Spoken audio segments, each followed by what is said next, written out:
नमस्कार, जय हिंद दोस्तों बिहार दौड़ का होमवर्क सीरीज आपका डेली बेसिस पे हो रहा है। ये आप देखेंगे तो डे 8 का प्रैक्टिस सेट है। इसके पहले का 7 डे तक मैंने जो है पूरा सेट अपलोड कर दिया है। और जो भी आपका होमवर्क में आपका टॉपिक डेली बेसिस पे मिलता है कि आपको इतना पढ़ के आना है, मैं आपको सुबह सेट अपलोड कर देता हूँ। जो भी आपका वीडियो होता है आप वीडियो देख करके आएंगे, आप जब शाम में सेट लगाएंगे तो आपको बहुत सारा चीज़ जो है जो क्लियर हो जाएगा और आप अच्छा खासा जो है स्कोर कर पाएंगे। अब देखिए बहुत लोग का कमेंट ये आ रहा है कि सर आप 100 क्वेश्चन करवाइए। अब यहाँ पे देखिए डेली आपको जो है 75 क्वेश्चन का होता है। टारगेट क्या है पीटी के लिए कि 75 आपको जो है टारगेट लेके चलना है। मतलब कि 75 क्वेश्चन ही आपको हर एक टेस्ट में आपको दिया जा रहा है, ठीक है। तो जितना आपको क्वेश्चन में सेट है उतना ही हम करवा रहे हैं, हम कोई क्वेश्चन कट नहीं कर रहे हैं, ठीक है। तो आप इस चीज़ को समझिए। और चलिए आते हैं क्वेश्चन नंबर पे। क्वेश्चन देखेंगे तो हमारे यहाँ से एक करंट अफेयर और क्वेश्चन बैंक से आपका क्वेश्चन यहाँ से शुरू है। पहला प्रश्न है कि हाल ही में संयुक्त राष्ट्र उच्च समुद्र संधि पर हस्ताक्षर को भारत के केंद्रीय मंत्रिमंडल द्वारा अनुमति प्रदान की गई। इस संधि का जो संबंध है किसके संरक्षण से है? तो आंसर देखेंगे तो आपका जैव विविधता का संरक्षण किया जाएगा। आंसर आप देखेंगे तो आपका जैव विविधता हो जाएगा। और दूसरा हमारा पॉइंट दिया गया है कि महासागरों का लगभग कितना प्रतिशत हिस्सा उच्च समुद्र माना जाता है? तो आपका 64% आपका जो है सही उत्तर होगा, 64%। किस देश की संसद द्वारा तिब्बत समाधान अधिनियम जो है पारित किया गया है? तो इसका आंसर आपको हो जाएगा अमेरिका की कांग्रेस द्वारा। और अगला हमारा है कि दलाई लामा जो है कहाँ के मूल निवासी हैं? देखिए दलाई लामा की बात करते हैं तो ये तिब्बत के मूल निवासी हैं। दलाई लामा ने भारत के किस स्थान पर शरण जो है लिया था? तो धर्मशाला में शरण लिया था और ये आपका 1959 में लिया था। तो ये आप अच्छे से याद रखिएगा, धर्मशाला और 1959 में। भारतीय मूल की किन दो महिलाओं को व्हाइट हाउस फेलो में जो है नामित किया गया है? तो आंसर आपको हो जाएगा पद्मिनी और नलिनी टाटा। पद्मिनी और नलिनी टाटा जो है आपका सही आंसर होगा। अमेरिका के राष्ट्रपति कौन चुने गए हैं और उनका स्थान क्या है? तो यहाँ पर देखिए नाम याद रखिएगा, डोनाल्ड ट्रंप जो है सही आंसर हो जाएगा। उनका जो स्थान है यानी कौन से क्रम पे आते हैं आप कमेंट करके बताइएगा। हाल ही में भारत के रुपे कार्ड को किस देश में लॉन्च किया गया? देखिए भारत के रुपे कार्ड को देखेंगे तो ये मालदीव में लॉन्च किया गया है। आंसर आपका हो जाएगा मालदीव। भारत के भीम ऐप को या फिर भीम यूपीआई को अपनाने वाला जो है आपका कौन सा देश है? तो ये आपका भूटान हो जाएगा। क्या होगा दोस्तों? भूटान जो है सही आंसर होगा। आगे हमारा दोस्तों इसमें बोला है कि भारत के रुपे कार्ड को अपनाने वाला पहला देश आपका कौन सा है? तो आपका नेपाल होगा। क्या होगा? नेपाल। चलिए आते हैं क्वेश्चन नंबर 5 पे। क्वेश्चन नंबर 5 आपका बोला कि केंद्रीय कैबिनेट द्वारा भारत को अंतर्राष्ट्रीय ऊर्जा दक्षता हब में शामिल होने की मंजूरी कब प्रदान की गई है? तो ये प्रदान किया गया है अक्टूबर 2024 में प्रदान किया गया है। आंसर हो जाएगा अक्टूबर 2024 में। ऊर्जा दक्षता हब की स्थापना कब और किसके द्वारा की गई है? तो ये आपका 2017 में किया गया है, जर्मनी द्वारा किया गया है। 2017 में जर्मनी के द्वारा ये किया गया है। अंतर्राष्ट्रीय ऊर्जा एजेंसी का सचिवालय कहाँ पर है? तो आपको पेरिस में देखने को मिलता है। कहाँ पे? पेरिस में। भूमध्य सागर में आयोजित भारत फ्रांस द्विपक्षीय अभ्यास में नौसेना की किस सबमरीन ने भाग लिया है? तो INS तबर जो है सही आंसर हो जाएगा, INS तबर। चलिए आगे देखेंगे। क्वेश्चन आगे हमारा अगले पॉइंट में दिया गया है कि स्वदेश निर्मित भारत की पहली पनडुब्बी कौन सा है? स्वदेश निर्मित तो ये आपका INS अरिहंत हो जाएगा। क्या होगा? INS अरिहंत। स्वदेश निर्मित भारत की सेकंड पनडुब्बी कौन सा है? तो सेकंड पनडुब्बी की बात करते हैं तो INS अरिघात जो है सही आंसर हो जाएगा, INS अरिघात। बीजिंग में आयोजित 5वें ग्लोब ई संचालन समिति में भारत सहित कितने सदस्य जो है देशों ने भाग लिया था? तो आपका 15 देशों ने भाग लिया था भारत सहित। आंसर आपको हो जाएगा 15 देशों ने भाग लिया था। एशिया पावर इंडेक्स में भारत का स्थान क्या है? देखिए एशिया पावर इंडेक्स में भारत का स्थान देखेंगे तो ये आपका 3rd नंबर पे आता है। जापान को पीछे छोड़कर जो है आपका भारत आगे आया हुआ है, ठीक है। तो आप इसको अच्छे से याद रखिएगा। आगे हमारा है कि एशिया पावर इंडेक्स में पहले और दूसरे स्थान पर क्रमशः कौन सा है? देखिए पहले स्थान पर देखेंगे तो आपका USA, दूसरे स्थान पर आपका चीन और तीसरे स्थान पर आपका जो है भारत हो जाएगा। भविष्य के शिखर सम्मेलन का आयोजन कहाँ और किस संस्था द्वारा जो है आयोजित जो है किया गया है? तो दोस्तों ये किया गया है न्यूयॉर्क के द्वारा। क्या होगा आंसर? न्यूयॉर्क जो है सही आंसर हो जाएगा। 21वें भारत आसियान शिखर सम्मेलन 2024 का आयोजन कहाँ किया गया है? तो ये किया गया है न्यू दिल्ली में किया गया है। कहाँ पे? न्यू दिल्ली में किया गया है, याद रखिएगा। कोलंबो सुरक्षा कॉन्क्लेव का 5वां सदस्य जो है कौन सा देश बना है? तो ये बना है बांग्लादेश बना है दोस्तों, बांग्लादेश याद रखिएगा, बांग्लादेश आपका सही होगा। सेला सुरंग भारत के किस राज्य में बनाने की मंजूरी जो है प्रदान की गई है? सेला सुरंग, इसका आंसर आप देखेंगे तो ये आपका अरुणाचल प्रदेश जो है सही आंसर हो जाएगा, अरुणाचल प्रदेश आपका राइट आंसर होगा। विंग इंडिया का आयोजन भारत के किस शहर में किया गया है? देखिए विंग्स इंडिया की बात करते हैं तो भारत के हैदराबाद में किया गया है, भारत के हैदराबाद में, आप अच्छे से याद रखिएगा। नेक्स्ट प्रश्न है, सर्वप्रथम ब्राह्मणों को भूमिदान करने की प्रथा का आरंभ किस शासकों द्वारा किया गया था? तो ये किस शासकों के द्वारा किया गया था? तो ये आपका सातवाहन के द्वारा किया गया था, सातवाहन के द्वारा। राष्ट्रपति के चुनाव प्रक्रिया को किस देश से लिया गया है और इसके निर्वाचन मंडल में कौन कौन शामिल होते हैं? तो कौन कौन शामिल होते हैं, तो ये कहाँ से आपका लिया गया है? तो आप देखेंगे तो आपका आयरलैंड के संविधान से लिया गया है, ठीक है, तो याद रखिएगा सभी लोग। भारतीय खिलाड़ी पी.आर. श्रीजेश का संबंध किस खेल से है? देखिए पी.आर. श्रीजेश की बात कर लेते हैं तो उनका जो संबंध है आपका हॉकी से संबंध है। किससे? हॉकी से। देखिए बिहार एसआई का टेलीग्राम पे ग्रुप बनाया गया है, डेली बेसिस पे आपका 100 प्रश्न का सेट होता है और सेट में आप देखेंगे तो आंसर के साथ आपका डिस्कशन भी होता है। आप अभी तक टेलीग्राम ग्रुप ज्वाइन नहीं किए तो ज्वाइन हो जाइए। ये रहा व्हाट्सअप नंबर, लिख लीजिए व्हाट्सअप नंबर, उस पर आपको मैसेज करना है 8756546533। आप जो है बिहार एसआई लेकर के मैसेज कीजिएगा, आपको प्रॉपर जानकारी मिल जाएगा। वह रुधिर कणिका जो रक्त का थक्का निर्माण में सहायक है, तो ये आपका प्लेटलेट्स जो है सही आंसर हो जाएगा, प्लेटलेट्स, ठीक है। संविधान संशोधन का प्रस्ताव संसद के किस सदन में लाया जाता है? तो किसी भी सदन दोस्तों बोल सकते हैं, किसी भी सदन में, है ना, किसी भी सदन में, थोड़ा सा यहाँ पर धुंधला हो गया है। केंद्र में मंत्रियों की नियुक्ति प्रधानमंत्री की सलाह पर राष्ट्रपति करते हैं। यह प्रावधान संविधान के किस अनुच्छेद के तहत किया गया है या फिर किस अनुच्छेद के तहत आपका दिया गया है? तो अनुच्छेद आपका 75 हो जाएगा, आर्टिकल 75, ठीक है। पीएच स्केल पर सबसे प्रबल अम्ल और सबसे प्रबल क्षार को मिलाने पर प्राप्त विलयन क्या होता है? तो ये आपका उदासीन होता है। आंसर क्या होगा दोस्तों? उदासीन जो है आपका सही उत्तर होगा। चूना पत्थर CaCO3 लाइम स्टोन का रासायनिक नाम क्या है? देखिए लाइम स्टोन का रासायनिक नाम देखेंगे तो ये आपका कैल्शियम कार्बोनेट होगा, कैल्शियम कार्बोनेट। संविधान में सहकारी समितियों को किस संविधान संशोधन से जो आपका संवैधानिक दर्जा दिया गया है? तो ये आपका 97वां संविधान संशोधन 2011 में दोस्तों ये आपका किया गया था। अरावली पर्वत श्रेणी के उत्तरी विस्तार को किस नाम से जाना जाता है? तो किस नाम से जानते हैं? तो देखिए रायसीना हिल्स के नाम से हम इसको जानते हैं, रायसीना हिल्स के नाम से। किस विटामिन में कोबाल्ट की मात्रा अवस्थित होती है जो कैंसर के उपचार में सहायक होता है? तो विटामिन B12 हो जाएगा, इसको जो है साइनोकोबालामिन भी कहते हैं, ठीक है। भारत में राजनीतिक पार्टियों को राष्ट्रीय पार्टी का दर्जा जो है कौन प्रदान करता है? तो ये आपका चुनाव आयोग प्रदान करता है। और राष्ट्रीय पार्टी की बात करते हैं तो अभी प्रेजेंट टाइम में देखेंगे तो आपका 6 जो है राष्ट्रीय पार्टी है। पंचायती राज को संवैधानिक दर्जा कब और किस समिति की सिफारिश पर दिया गया है? तो ये आपका LM सिंघवी समिति के सिफारिश पर दिया गया है। कब दिया गया है? तो 73वां संविधान संशोधन 1992 के द्वारा ये आपका दिया गया था। संविधान की किस अनुसूची में 22 भाषाओं का उल्लेख किया गया है? देखिए 22 भाषाओं की बात करते हैं तो आपका 8वीं अनुसूची, और पहले अगर मूल संविधान की बात करते हैं तो कितना भाषा था? तो आपका 14 भाषा था। उसके बाद आपका 8 भाषा जो है जोड़ा गया। अगला है कृष्णा नदी से लेकर कन्याकुमारी तक फैले विस्तृत पूर्वी तटीय मैदान का जो है उसको क्या कहते हैं? तो उसको जो है कोरोमंडल तट कहते हैं या फिर कोरोमंडल तटीय मैदान भी कहते हैं। अल्पसंख्यक के हितों को संरक्षण संविधान के अनुच्छेद में वर्णित है, किस संविधान के अनुच्छेद में वर्णित है? तो आर्टिकल 29 जो है आपका सही आंसर हो जाएगा, आर्टिकल 29 आपका सही होगा। अगला है वाधवागमन शब्द में कौन सी संधि है? तो यहाँ पर देखेंगे तो ये आपका यण संधि हो जाएगा दोस्तों, ये आपका यण संधि जो है सही उत्तर होगा, यण संधि। पीतल एक मिश्र धातु है जो 2 धातुओं के मिलने से बनता है, वे धातु कौन से हैं? तो ये आपका देखिए तांबा हो जाएगा दोस्तों, यहाँ पर देखिए तांबा हो जाएगा, और एक तरफ दूसरा देखेंगे तो ये आपका जिंक हो जाएगा। क्या होगा? जिंक हो जाएगा। तो याद रख लीजिएगा आप सभी लोग। भारत में स्वतः जुताई वाली मिट्टी के नाम से कौन सी मिट्टी जो है जानी जाती है? तो ये आपका काली मिट्टी हो जाएगी, है ना, काली मिट्टी हो जाएगा।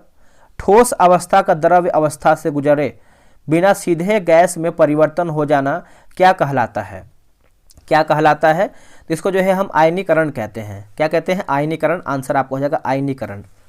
जनगणना 2011 के अनुसार भारत तथा बिहार की औसत साक्षरता जो है क्रमशः कितना है? देखिए, भारत की बात करते हैं तो आपका 74.0% होगा और बिहार की बात करते हैं तो 61.7% आपका हो जाएगा। फोटोग्राफी में पिक्सल के रूप में किसका जो है प्रयोग किया जाता है? तो ये आपका सोडियम थायोसल्फेट होगा। सोडियम थायोसल्फेट, आप इसको अच्छे से याद रखिएगा। सोडियम थायोसल्फेट आपका सही आंसर हो जाएगा।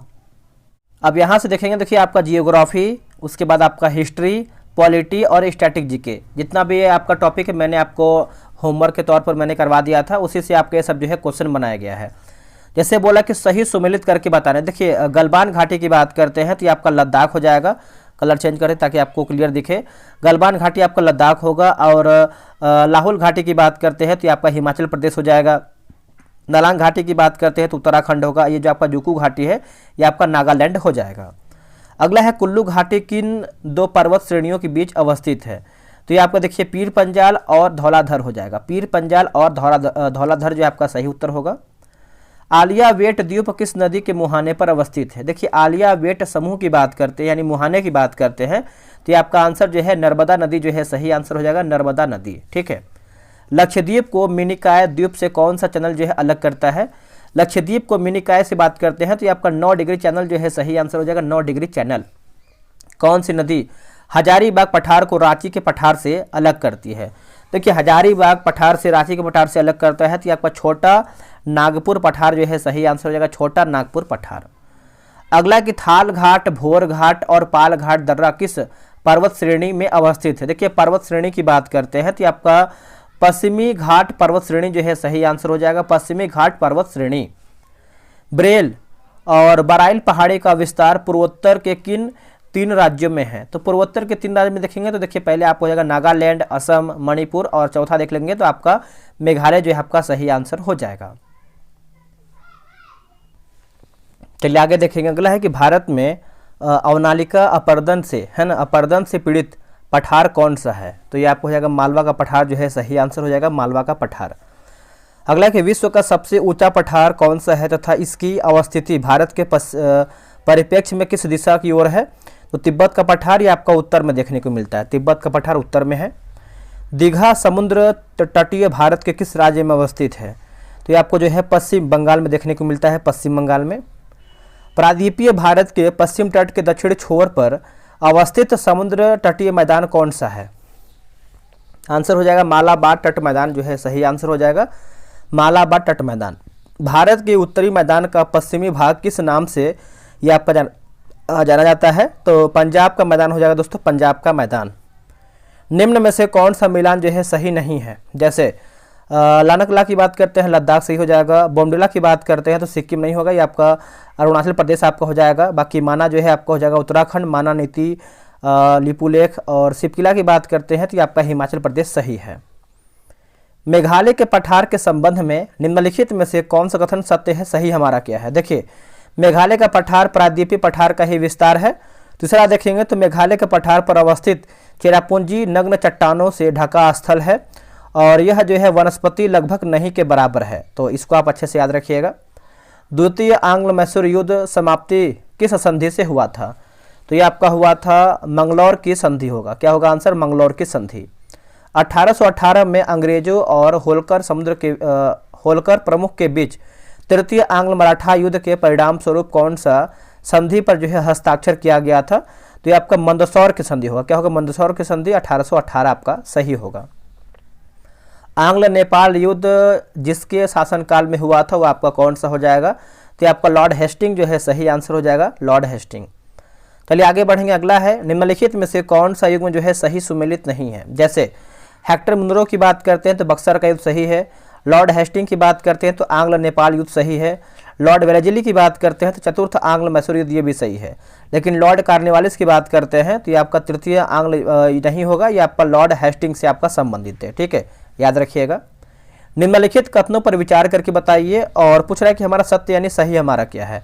तीसरा देखेंगे तो पलासी के युद्ध में सिराजुद्दौला की पराजय के लिए मीर जाफर ने अंग्रेजों से मिलकर जो है षड्यंत्र रचा था, तो आप इसको अच्छे से याद रख सकते हैं। निम्नलिखित में से कौन एक जो है सुमेलित है?